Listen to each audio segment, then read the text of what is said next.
자, 열심히들 하고 있죠. 오늘은 꽃을 하나 소개할까 합니다.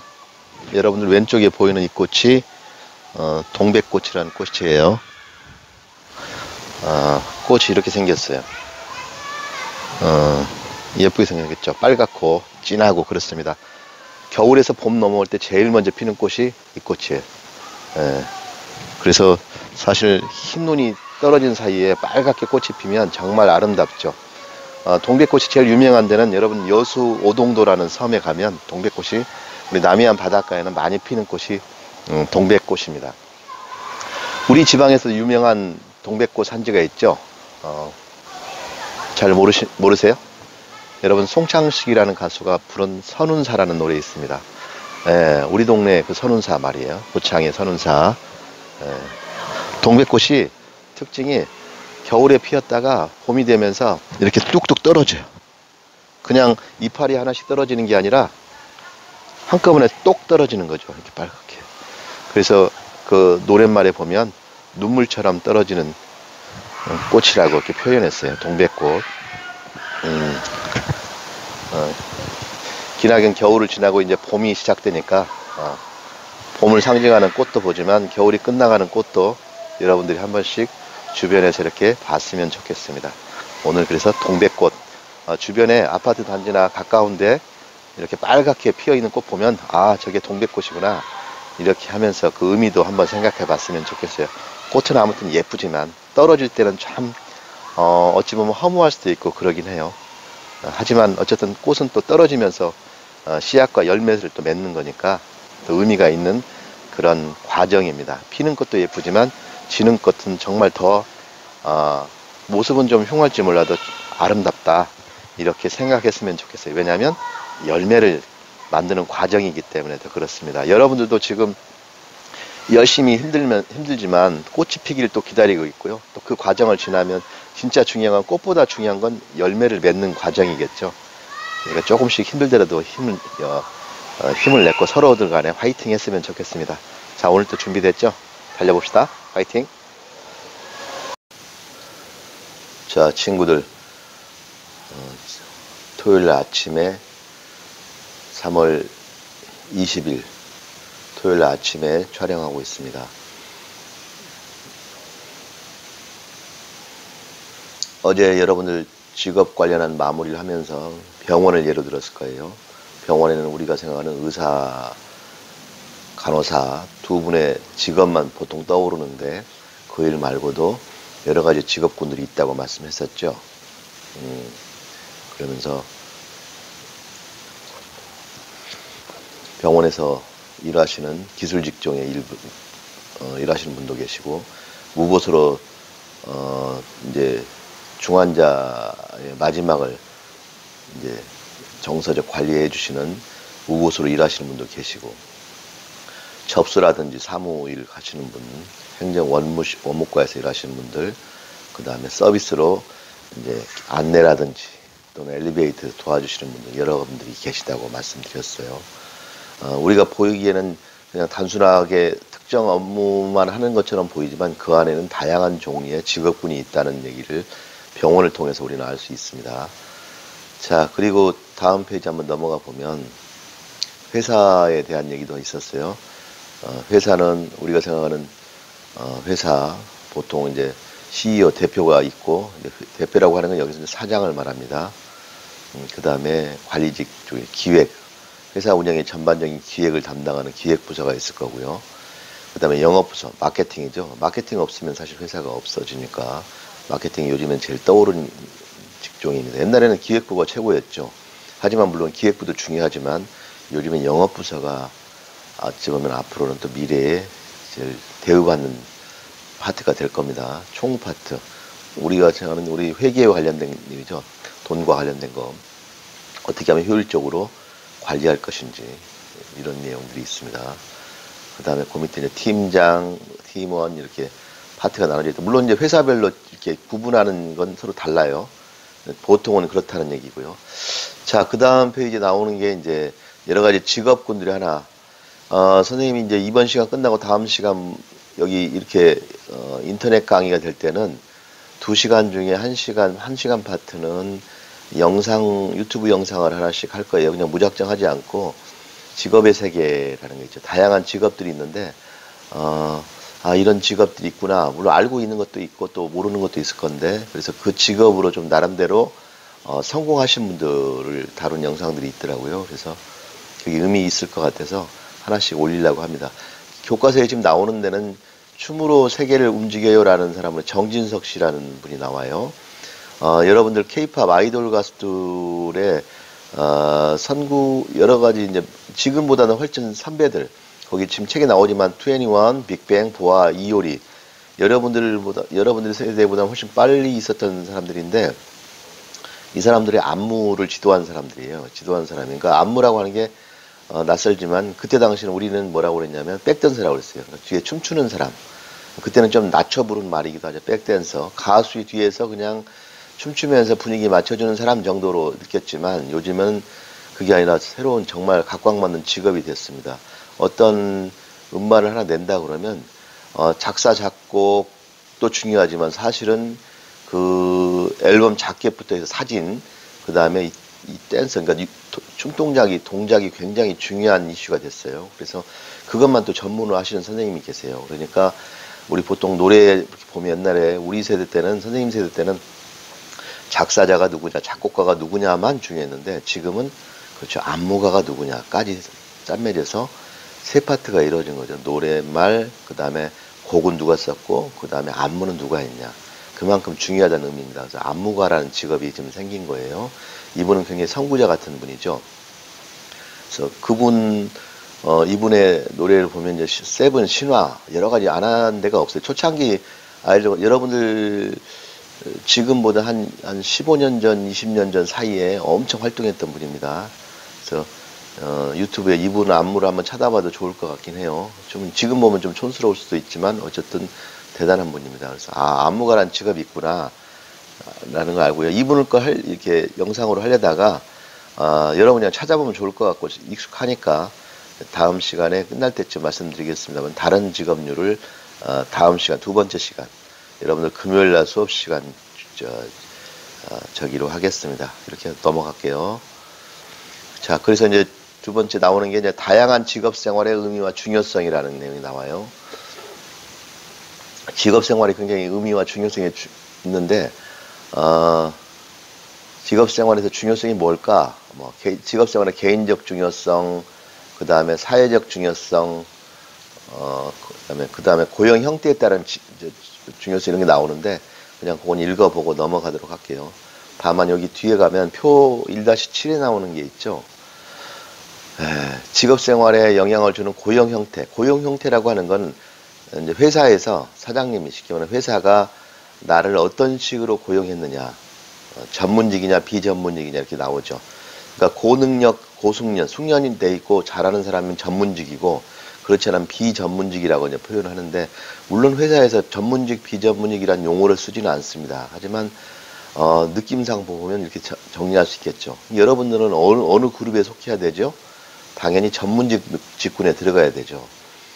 그만큼 대우를 받으니까 전문직이 되기 위해서 여러분이 여기 모인 겁니다. 과거에는 전에 시대에는 전문직군이라고 하면 일단은 대학을 나와야 되고 관련 학과를 나와야 되고 그 다음에 관련 자격증을 따야 되고 이게 기본적인 어떤 멘토였어요. 그 레파토리였어요. 근데 지금은 이제 세상이 바뀌었습니다. 제가 삼성그룹 빼고는 이제 공채가 없어진다는 얘기 했죠. 대학교 졸업하면 뽑아가던 시대가 이제 아닙니다. 그럼 회사에서는 어떤 사람을 뽑을까요? 대학교 졸업하는 사람 뽑는 게 아니면 뭘까? 그렇습니다. 중소기업부터 나름대로 경험을 쌓은 사람 중에 자기네 회사가 필요한 사람 데려가겠다는 의미예요. 대기업에서.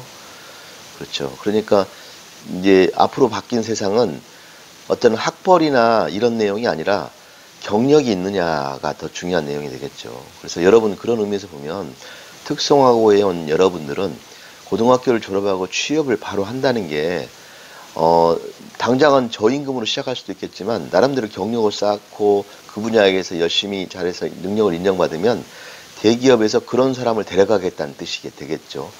여러분들이 작은 회사긴 하지만 나름대로 능력을 쌓으면 5년, 10년 지나면 대기업에서 스카웃을 해간다는 의미가 될 수도 있는 겁니다. 어쨌든 미래가 바라보는, 미래에서 생각하는, 지금과 이제 미래에서 바라보는 전문직의 개념은 여기 써졌습니다만 능력이 좋고 숙련도가 높다는 뜻입니다. 그러니까 소위 말하면 학벌 좋고 처음 사회생활하는 사람 뽑지는 않는다는 거죠. 그런 시대는 이제 지났으니까 여러분들은 거기에 맞춰서 나의 직업 생활을 어떻게 할 건지, 미래는 어떻게 준비할 것인지에 대해서 생각해 봤으면 좋겠습니다. 이 표 하나 보더라도 의미가 있어요. 자, 어쨌든 그랬고요. 그 다음에 그 밑에 나온 게 그래프가 나왔는데요. 제목은 시간 선택제라는 얘기가 나와요. 근로자 활용 국제 비교 써졌는데, 시간 선택제라는 말이 여러분들한테는 좀 낯설을 거예요. 무슨 말이냐면, 그냥 취업했다 개념이 아니라, 물론 취업은 하는데, 하루 종일 일하는 개념이 아니라, 뭐, 나쁘게 표현하면, 뭐, 우리 보통 알바 하듯이 몇 시간만 일한다. 이런 거죠. 주어진 시간. 여기 지금 주 30시간 그랬습니다. 그럼 우리가 토요일, 일요일 쉰다고 보고 일주일에 월, 화, 수, 목, 금 하면 5일이잖아요. 주 30시간이면 몇 시간이죠, 하루에? 그렇습니다. 6시간입니다.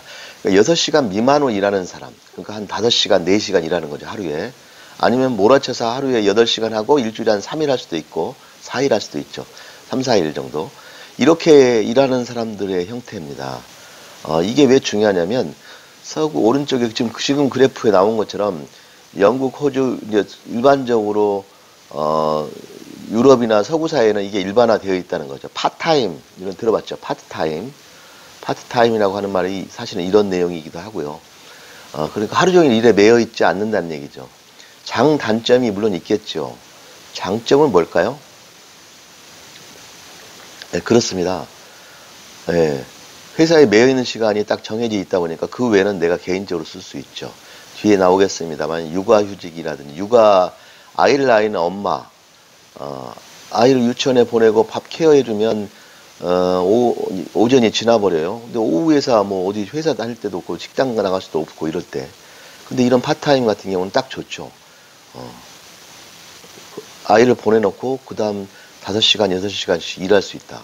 정말 매력적인 일 아니에요. 그리고 아이가 돌아올 때쯤 돼서 다시 이제 먼저 가서 아이를 기다렸다가 데리고 오기도 하고. 그래서 유럽이나 서구 구라파에서는 일반적인 직종이 되어 있습니다. 우리나라는 아직 시작이긴 한데, 삶의 질이, 선생님 전에 워나벨이란 말 했을 거예요. 워크와 라이프가 밸런스를 맞춘다. 그래서 일의 비중을 좀 줄이고 삶의 질을 높이겠다는 요즘 트렌드가 좀 반영된 그런 직종입니다. 단점은 뭘까요? 예, 그렇죠. 연봉이 세지는 못하겠죠. 예, 파타임이라니까. 그렇죠. 그리고 또 고용에 대한 불안도 있겠죠. 계속 이렇게 파타임 하루에 4시간, 3시간, 5시간 일하면서 20년, 30년 일한다는 보장도 없을 거고요. 그렇죠. 그런 게 이제 불안감인데, 사회가 발전하면 그런 류의 직장이, 이런 파타임 류의 직장이 엄청 많은 거죠. 그러니까 나는 이 일 아니어도 또 다른 데 가서 또 이런 일을 할 때가 많으면 이게 일반화되어서 삶의 질이 좀 달라질 수 있는 그런 형태가 되겠습니다. 어떻든 여기 지금 나와 있는 건 시간 선택제라는 형태의 그래프를 지금 우리나라는 지금 아직은 초창기다. 우리나라는 지금 11.1%밖에 안 되죠. 지금 한국 여기 있어. 그 다음에 이제 독일, 호주, 영국, 일본만 해도 우리보다 훨씬 높은 형태가 되겠습니다. 어쨌든 이런 형태가 이제 미래에 이제 다가오는 어떤 우리의 현실이 되겠죠. 그 밑에는 이제 근로자들 시간 선택제라는 이름으로 나옵니다. 어디에서 부지점장을 일하고 있는 김모 씨는 시간 선택제 일하는데, 여자분인가 봐요. 그녀는 써졌네요. 7년간 다니던 어떤 회사를 그만뒀다. 아이 키우느라고 힘들었는데 일자리 구하기도 쉽지 않더라. 그런데 이런 내용을 듣고서 하루 4시간 일한대요. 그리고 5일 일하니까 20시간 일하는 거죠. 그래서 일을 할 수 있다. 얼마나 나 즐겁고 행복하냐. 그렇죠. 이런 겁니다. 그래서 여기 현실이 하루 종일 일하기 어려운 분들한테는 정말 귀하고 정말 좋은 제도죠. 오아시스 같은 그런 어떤 류의 적입니다. 그 밑에는 또 여기 IBK 기업은행 사례도 나와 있습니다. 시간 선택제로 근로자 13명을 시범적으로 IBK에서 기업은행 채용했는데, 창구 텔러라든지 사무지원. 그러니까 창구 같은 경우도 그러잖아요. 하루 종일 손님이 붐비는 건 아니거든요. 그렇죠. 아침 일찍부터 손님이 붐빌까요? 주로 언제 창구에 손님이 많을까요? 그렇습니다. 점심시간, 오전 11시부터 점심시간 전후에서 한 2시까지 밀리다가, 또 4시 반 마감하기 직전에 좀 밀리고 이런 형태가 되거든요. 그러면 사실 은행 입장에서도 직원들을 그것 때문에 많이 뽑을 수는 없으니까 직원들은 일정 숫자 유지하다가 이렇게 피크 타임, 몰리는 그 피크 타임에만 이런 시간 선택제 직원을 쓰면 되겠죠. 그러면 기업도 좋고 일하시는 분도 좋고 고객도 좋고 네, 이게 참 의미 있는 그런 어떤 역할을 시스템에서 하고 있는 겁니다. 그렇죠. 그러니까 시간 선택지를 원하는 분한테는 정말 매력적인 시스템이 될 거예요. 근데 이제 나는 그게 아니라 하루 종일 일해서 나는 좀 나름대로 온종일 일하고 대신에 대가는 좀 많이 받겠다 하신 분들이 이걸 하게 되면 정말 쉽지 않은 일이 되겠죠. 부족한 일이 될 거고. 그래서 장단이 있는데 어쨌든 내가 원하는 그러니까 그런 형태 하루 종일 일하고 정말 돈을 좀 많이 벌고 가정을 이루고 나는 돈을 좀 벌어야 된다라는 사람들은 그 사람들이 원하는 형태의 직종이 있는 거고 또 이분들은 이런 또 시간 선택지를 원하는 분들은 그런 분들이 또 있는 거고 그러면 정말 괜찮은 사회가 될 텐데 어쨌든 그렇습니다. 현실은 이제 지금부터 이제 이런 일이 생기니까 여러분도 눈여겨 보시기 바랍니다. 여기 이제 고용노동부에서 이제 조사한 내용인데 어쨌든 중요한 건 뭐냐면 시간 선택지에 대해서 조사를 했더니 주로 여성분들 이제 주로 아이를 낳고 가정을 꾸리다 보니까 사실 남자들은 시간 선택제를 원하는 경우보다는 이제 하루 종일 고용되는 형태를 구할 거고요. 주로 여성분들이 이걸 많이 바랄 텐데 여성분들은 되게 환영하는 내용이 그런 내용이 나와 있습니다. 내가 왜 선택하냐라고 할 때 그렇습니다. 그 다음에 밑에는 동네 슈퍼에 대한 얘기인데 동네 슈퍼가 많이 있나요? 편의점이 더 많을 수도 있는데 어쨌든 슈퍼만 보더라도 거기도 사장님이 있고 매니저 있고 판매하시는 분, 계산하시는 분, 또 물건을 쌓아놓고 막 물건을 우리가 많이 손님들이 집에 가면 빈자리가 있잖아요. 그것만 또 전문적으로 메우시는 분들이 있습니다. 또 배달해 주시는 분도 있죠. 그렇죠. 그러니까 여러분들이 주말에 가까운 슈퍼, 편의점 말고 편의점보다 훨씬 큰 거 있죠. 그렇죠. 이마트, 롯데마트는 아니어도 동네 좀 크게 있는데 가보면 손님들 왔다 갔다 할 때 이렇게 눈여겨 보세요. 그러면 여러분들이 일하고 계신다는 걸 보일 거예요. 그래서, 우리가 생각하지 못하는 사이에 우리 주변에서도 여러 직군의 일들이 직업들이 있구나라는 걸 한번 생각해 보셨으면 좋겠습니다. 자, 그리고 넘어갈게요. 오늘 주제는 여기가 아니라 밑에니까 그 밑으로 내려가 보겠습니다. 여기 나와 있는 문제는 이 과목 특성상 문제가 중요한 건 아니니까 한번 읽어보고 넘어가시기 바랍니다. 생애 발달이라는 용어를 좀 지금 이제 하려고 그래요. 생애 발달과 직업적 성공. 생애 발달이란 말이 여러분 익숙지는 않을 텐데, 우리 인생이란 얘기 하죠. 그러니까 생애라는 말은 무슨 말이냐면, 아이로 응애응애하고 태어나서부터 점점 자란 다음에 성인이 되고, 그 다음에 중년이 되고, 노년이 돼서 나중에 돌아가시기 전까지 그런 전체적인 사이클, 흐름이라고 생각하면 돼요. 그리고 인생이라고 똑같은 말로 인생이라고 해도 무방합니다. 어쨌든 그런 생애가 변하면서 직업적으로는 어떤 의미를 잃는지 한번 잠깐 생각해 볼게요. 자, 넘어가겠습니다. 요 표만 보면 될 것 같아요. 옆에 보면 생애 발달 과정과 특징이라는 내용이 나옵니다. 그리고 이제 그 다음부터 영아기, 유아기, 아동기 쭉 있는데 여러분들은 이제 어디쯤에 영아기라는 말은 이제 보통은 2살, 그러니까 만 2년이죠. 생후 24개월까지 그렇죠. 막 기어다니고 응애응애하고 이럴 때죠. 이제 똥오줌 못 가리고 이럴 때가 영아기입니다. 여러분도 그런 시대가 엊그제였어요? 지금은 아니지만 설마 지금도 자다가 소변 보는 친구 없겠죠. 그 다음에 유아기입니다. 유아기는 이제 만 3세부터 5세. 그럼 우리는 보통은 유치원을 보통 다니죠. 그렇죠. 유치원이나 어린이집 뭐 이렇게 다닐 때 이때입니다. 거기는 그냥 읽어보시고요. 아동기가 이제 우리 소위 말하면 초등학교 다니는 시기입니다. 그러면서 세상은 어떻게 생겼는 느낌도 오고 나 말고도 다른 친구들도 있구나. 또 잘난 애도 있고 못난 애도 있구나. 이런 느낌도 가지면서 아동기를 지나요. 이제 여러분들이 해당된 게 청소년기입니다. 그렇죠? 청소년기.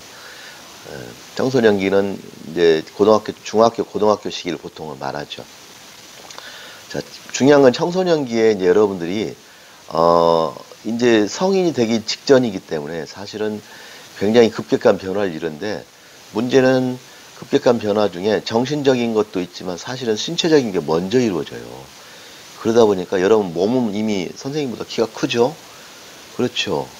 그리고 여학생들 같은 경우는 이미 막 보면 아가씨 같아요. 옷만 바꿔 입으면 교복만. 남학생은 코수염 나고 이미 성인 같아요. 하지만 여러분들은 인정 안 하더라도 일단은 정신적으로는 아직은 조금 속도가 느려요. 이게 언밸런스 해졌어요. 그러니까 지금 여러분들이 이 직업과 관련해서는 중요한 건 뭐냐면, 몸이 컸기 때문에 다른 아르바이트나 이런 걸 할 수 있을지 몰라도 아직은 여러분들이 그런 거 할 때는 조심하시라는 얘기를 여러 번 합니다. 성인이 됐든 몸은 신체적으로 컸지만 정신적으로는 아직은 조금 미숙하니 그걸 인정해야 돼요.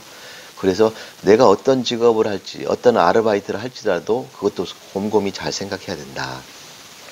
특히 이제 직업이라고 하면 어찌 보면 평생을 할 거기 때문에 지금 여러분들 기분에 어떤 내친김에 친구 따라서 이렇게 직업을 선택할 건 절대 아닙니다. 그래서 여러분들은 지금 이 청소년기에 나란 존재는 무엇인가, 나는 또 어떤 거가 적성에 맞는가, 나는 뭘 좋아하는가, 또 다른 사람들이 볼 때 내 성격은 뭐라고 하는가, 이런 것도 굉장히 중요해요. 그런 걸 종합해서 나는 이쪽으로 가야지 저쪽으로 가야지를 좀 결정하는 그런 과정이 청소년기입니다. 그리고 여러분들이 이제 3학년 졸업할 때쯤 되면 이제 성년기로 가요. 성년은 글자 그대로 성인이 되는 거죠. 성인이 되면 여러분이 성인 되기를 엄청 바라는 친구들이 있어요. 성인이 되면 뭐가 좋다고 그렇게 바랄까? 물어보면 대충 느낌이 와요. 뭐가 좋아요? 어른들이 뭐라고 안 한다. 엄마 아빠가 뭐라고 안 한다. 술 담배를 해도 좋다. 뭐 이런 것들이 보통 자유롭다고 말하는데 정말 그러기만 할까요? 아니죠. 부담감도 100배 커져요. 대학을 가는 친구들은 한 3, 4년은 면할지 몰라도 성인이 되는 순간부터는 뭘 해야죠? 의무가 생기죠. 의무. 뭘까요? 그렇죠. 내 돈은 내가 벌어야죠. 부모님한테 성인이 돼서도 용돈 받아 쓰는 사람이 성인인가요? 아니죠. 이제 그런저런 게 여러분들한테 부담으로 다가올 겁니다. 그러면 여러분들이 청소년기라고 하는 게 지나고 나면 정말 얼마나 고마운 시간인 줄 알 거예요. 왜냐하면 권리만 있고 아직 의무는 없잖아요. 의무는 열심히 공부한다가 물론 있겠지만 아직은 성인이 아니기 때문에 성인으로서의 의무는 아직은 없어요. 그러면 지금 여러분들이 마지막 기회예요. 성인으로서 의무를 지기 전에 아직은 청소년기에서의 권리를 누릴 수 있는, 부모로부터 케어를 받을 수 있는, 아직은 돈을 안 벌어도 되는 그런 권리의 마지막 시기니까 지금 참 천천히 나에 대해서 정밀히 준비하고 미래 시간을 잘 준비해야 돼요. 그래서 항상 쌤이 그런 얘기 하죠. 10년 후, 20년 후 나에게 미안한 짓 하지 말아라. 지금 여러분들이 시간을 어영부영 보내면 10년 후, 20년 후 나한테 죄를 짓는 거예요. 그렇죠? 10년 후, 20년 후 나에게 죄를 짓지 않으려면 지금인 나는 열심히 해야 되죠. 열심히 공부해야 되고 미래를 위해서 준비해야 된다. 너무 선생님 말이 길었습니다. 자, 그래서 아무튼 그런 내용 있습니다. 생애 발달 직업진로인데요.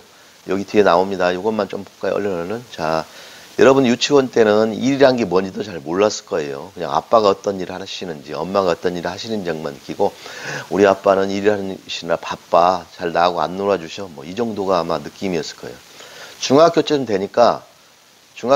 되면 엄마 아빠가 어떤 일을 하시는지, 일하시기에 쉽지 않은지 어려운지도 살짝 느낌은 있을 거고 그랬을 겁니다. 이제 고등학교가 된 여러분들은 더 느낄 거야. 엄마 아빠 일이 어떤지, 또 얼마나 힘드셨는지도 잘 알 거고, 아마 조금 활동적이고 엄마 아빠를 이해해 주는 친구는 틈틈이 주말에라도 엄마 아빠 가서 일도 도와주는 친구도 있을 거예요. 기특하죠. 어쨌든 지금이 고등학교입니다. 그러면서 한편으로는 여러분들은 나도 이제 엄마 아빠처럼 미래를 위해서 새로운 직업을 찾아야 될 그런 시기입니다. 여기 지금 보면 이 표에는 중학교 때 진로의 탐색, 잠정적인 진로를 계획하고 고등학교 때는 그 정해진 진로에 대해서 가치관을 정립한다라고 되어 있지만, 현실적으로 여러분들 제가 만나볼 때도 그렇고 고등학교 1학년인 여러분들은 진로를 탐색해서 나름대로 방향 정한 사람도 있지만 깊이는 많이 떨어져요. 그리고 그 생각은 또 1학년 때 다르고 2학년 때 다를 수도 있고 그렇습니다. 그래서 여러분들은 어쨌든 수업 시간에도 그런 얘기 했지만 단정적으로 나는 뭔 일 할 거야 라고 정하지 말라고 그랬죠. 왜냐면 아직은 나도 잘 모르겠다. 그런 생각을 가지고 가능성을 두고 열어보시라. 지금은 아직도 중학교 때 나와 있는 것처럼 여기 나와 있는 거죠. 탐색, 계획, 잠정적으로라도. 그 다음에 여러 가지 이해, 직업적인 이해. 아, 이런 일이 저런 일을 하는구나 라고 하고 그런 시간이 어쨌든 여러분들 1학년 때는 더 필요한 것 같아요. 그리고 2, 3학년 때는 이제 구체적인 진로 계획을 세워야겠지만 어쨌든 1학년, 1학기인 여러분들은 아직은 중학교 때 연장선상으로 최소한 다른 건 몰라도 생활 습관은 아니어도 진로와 관련해서 직업과 관련해서는 그렇게 했으면 좋겠습니다.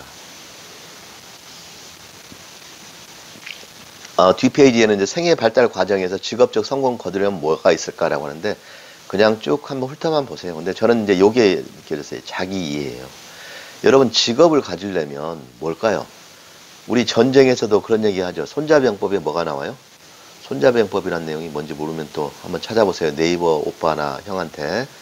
손자병법에 보면 GPG 이기면 백전백승 뭐 그런 얘기가 나와요. 나를 전쟁에서 이기려면 나를 먼저 알아야 된다는 거죠. 나를 알고 적을 알면 이긴다는 거죠. 무조건. 직업도 같은 것 같아요. 선생님 볼 때는. 직업이 어떤 종류가 있는가, 사회는 어떤 건가 이런 것도 알아야 되지만 제일 먼저 알아야 할 건 뭐냐면 이거예요. 나는 누구냐? 나는 어떤 사람이냐? 나란 존재는 어떤 사람이냐를 먼저 알아야 돼요. 근데 이게 쉽지는 않아요, 물론. 그런데 여러분들은 어쨌든 지금 배워가는 과정이니까 여러분들은 어쨌든 어떤 직업을 찾기 전에 나는 그 직업을 알기 전에 나는 어떤 사람인지에 대한 연구가 먼저 필요해요. 그래서 선생님은 권해주고 싶은 건 선생님도 잘 못했지만 여러분들 같은 경우는 일기를 썼으면 좋겠어요. 일기를 길게 쓰라는 얘기가 아니고 한 2줄만 써도 될 것 같아요. 메모. 하루 중에 자기 전에 기숙사에 있는 친구들은 기숙사에서 소등하기 전에 그 다음에 집에서 통화하는 친구들은 집에서 잠자리에 들기 전에 잠깐 오늘 무슨 일이 있었다. 잠깐 그 어떤 이벤트와 또 하나는 뭐냐면 나는 어떤 느낌이 들었다만 적어도 될 것 같아요. 어쨌든 나하고 자꾸 대화를 해야 돼요. 나란 존재하고 자꾸 이런저런 대화를 해야 생각할 시간도 갖고 그리고 명상도 명상이라기보다는 산책이죠. 혼자 이렇게 콧노래 흥얼거리면서 천천히 걸어다니면서 나하고 대화를 해야 됩니다.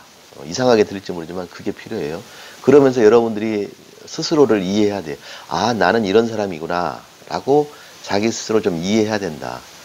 그리고 이제 여러 가지 밑에 나와요. 같은 말이에요. 자아 개념 및 정체감, 자아 존중감. 나를 소중하게 생각해야 돼. 나는 정말 쪽팔려 죽겠어. 나는 왜 이렇게 생겨났어? 이런 말을 절대 하면 안 돼요. 나란 사람은 소중한 존재니까 나는 굉장히 소중한 존재구나 하고 나를 믿으세요. 나도 열심히 노력해야죠. 나를 위해서. 그 다음에 적성이란 얘기 나옵니다. 적성. 나는 어떤 일에 잘 맞는가를 잠재적인 가능성에 대해서 많이 맞춰봐야 돼요. 그러려면 뒤에 나오겠습니다만 적성검사 같은 것도 할 필요가 있습니다. 요즘엔 돈 안 주고도 하는 적성검사 많이 있어요. 뒤에 소개할게요. 어쨌든 내 적성이 뭔가에 대해서 고민해 봐야 됩니다. 선생님도 내가 적성에 대한 얘기 한번 했죠. 선생님 적성 뭐라고 그랬죠? 저도 삼성화재 대학교 졸업하고 남들 다 대학 가니까 대학 가고 취업하니까 취업하고 결혼하니까 결혼하고 어떻게 살다 보니까 이런 나이가 됐어요. 근데 생각해 보니 선생님은 내 적성이 뭔지 잘 모르고 살았어. 그런데 이제 성인이 되고 나니까 알겠더라고. 내가 좋아하는 일은 뭔지를 알겠어. 적성은 모르겠지만 좋아하는 일. 선생님은 지금 보니까 나는 여러 사람들과 어울려서 노는 것도 좋지만 혼자만의 생각으로 깊은 생각을 하거나 한 가지 문제로 고민하는 걸 내가 참 잘하는 것 같아요. 예를 들면 그게 대표적인 게 수학 같은 거죠. 수학 자체는 싫어했는데 한 가지 문제를 나 혼자 고민하면서 풀었을 때 희열감을 느껴서 내가 이쪽은 굉장히 적성에 있어 하는구나 하고 느꼈어요. 그 다음에 또 하나는 역사 좋아한다고 그랬죠. 좋아하는 일, 적성. 선생님이 이제 나이가 좀 먹으니까 그걸 이제 알 것 같아요. 여러분 나이에 그걸 알기는 쉽진 않아요. 하지만 중요한 건 조금이라도 그 생각을 하고 직업을 선택한 사람과 그렇지 않고 막 달려와서 직업 선택한 사람은 일할 때 느낌의 차이가 분명히 있겠죠. 내가 좋아서 그 취업한 직장과 내가 아무 생각 없이 와서 취업했는데 적성이 안 맞는다. 힘들죠. 그런저런 생각을 하고 해야 되니까 여러분들은 적성에 대한 생각, 고민을 좀 하시라. 적성, 흥미 좋습니다. 같은 얘기니까요. 넘어가겠습니다. 그 다음에 요거 하나 볼게요. 밑에 카메라를 좀 옮겨야겠다. 지금 선생님이 사무실에서 혼자 이렇게 하다 보니까 카메라가 잘 안 맞아요. 어이구 미안, 흔들거려서. 자, 흥미라는 것도, 흥미가 뭘까? 근데 흥미는 세 가지가 필요하대요. 지속적이어야 된다. 잠깐 일시적인 기분으로 괜찮은데 이렇게 할 게 아니라, 자, 오랜 시간을 들여서 검토한 사항인가? 일시적 기분은 아닌가? 평생 그거 하고 싶은 건가? 라를 잘 생각해야 된다. 그래도 괜찮다 그러면 지속성 좋은 거죠. 자, 독립성. 친구 따라서 그런 건 아닌지, 다른 일 때문에 그런 건 아닌지, 나는 그 일 자체가 정말 흥미로운 건가? 거기서 뭘 선물 준다고 하니까 내가 재밌어 하는 건 아닌가? 이런 걸 잘 생각하라는 거죠. 그래서 독립성. 그 다음에 진실성이다. 그냥 외모상 보는 것 때문에 그런 건지, 진짜 내가 그걸 좋아하는 건지를 곰곰이 생각해서, 자, 지속적이냐? 그렇죠? 그 다음에 독립적이냐? 진실하냐? 이 세 가지 다 만족하면, 아, 내가 정말 흥미를 느끼는구나. 이렇게 생각하시라는 얘기가 여기 나와 있습니다. 그 다음에 성격에 대한 얘기. 성격에 대한 얘기를 선생님도 여러분들 면담하면서, 그 다음에 이반 친구들은 이제 공채반만 물론 하겠지만 다는 못하지만 어쨌든 면담하면서 성격은 어떻게 생각해? 라는 얘기를 많이 물어볼 거예요. 근데 물어본 말에는 지금 여러 가지가 있어요. 내가 학년 끝날 때도 또 성격 물어볼 거예요. 근데 학년 초와 학년 끝날 때 성격이 바뀌었다는 건 여러 가지 의미가 있겠지만, 나의 성격을 누가 제일 잘할까요? 그렇죠. 내가 잘할 수도 있지만 사실은 또 아니에요. 누가 제일 잘할까요? 그렇죠. 내 친구들이 잘하죠.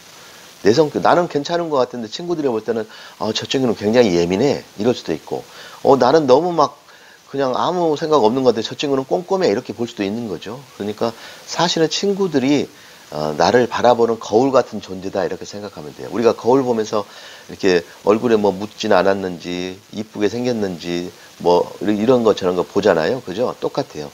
친구를 보면서 친구가 나를 어떻게 평가하는지를 보면 내 성격을 느낄 수 있을 거예요. 그래서 여러분들 친구 정말 잘 사귀어야 되고, 또 하나는 좋은 친구를 만나야 돼요. 좋은 친구는 어떤 친구예요? 그렇죠. 여러분들한테 사실대로 말해주는 친구가 좋은 친구예요. 그냥 사실은 제 성격이 정말 이상하고 그런데도 너 괜찮아 이렇게 하면 좋은 친구 아니에요. 사실대로 말해줘야죠. 너 기분 나쁠지는 모르겠지만 내가 볼 때는 너 이런 건 참 좋지만 이런 거는 좀 안 좋아, 아쉬워. 그러니까 네가 조금 이런 것만 고쳤으면 정말 좋겠어. 그럼 나는 지금보다 너하고 더 친해질 수 있을 것 같아. 이렇게 말한 친구가 정말 좋은 친구죠. 또 나도 그 친구한테 그런 말도 해줘야죠.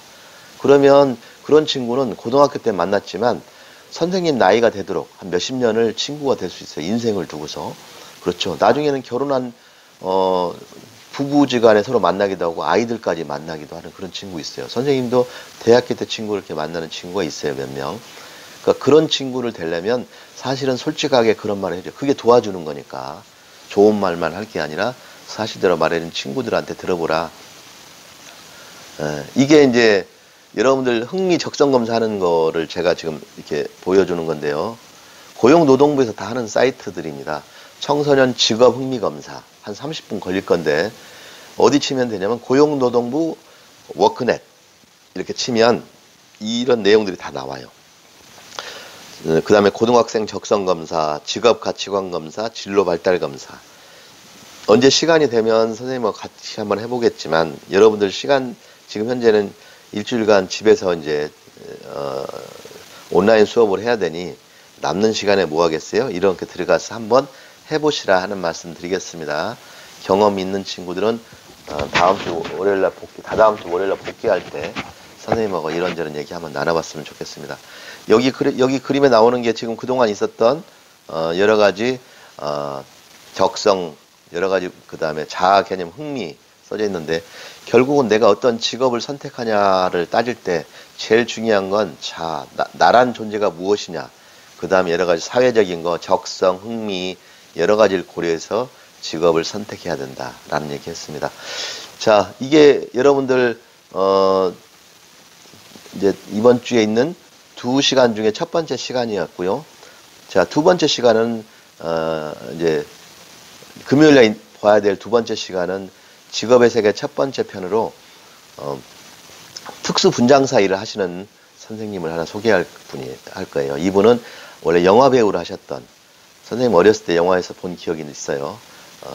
이렇게 머리 깎고 이렇게 스님 역할도 했고 여자 스님 역할을 했던 여자분이신데, 그 선생님이 특수분장사 일을 하세요. 특수분장사는 영화 같은 데서 어떨 때는 괴물 같기도 하고 막 이런 걸 만들어내는 역할, 막 징그러운 동물 모양이나 이런 것도 만들어내는 역할을 어떤 그런 특수 기술을 갖고 계신 분이에요. 영화 배우에서 출발했다가 영화 세계에서 그런 매력을 느껴서 유학을 가셔서 근데 그런 일을 오랫동안 하시는 선생님 일을 좀 볼 거니까 영상 제가 링크 걸어 놓으면 꼭 두 번째 시간은 그걸 듣도록 하시기 바랍니다.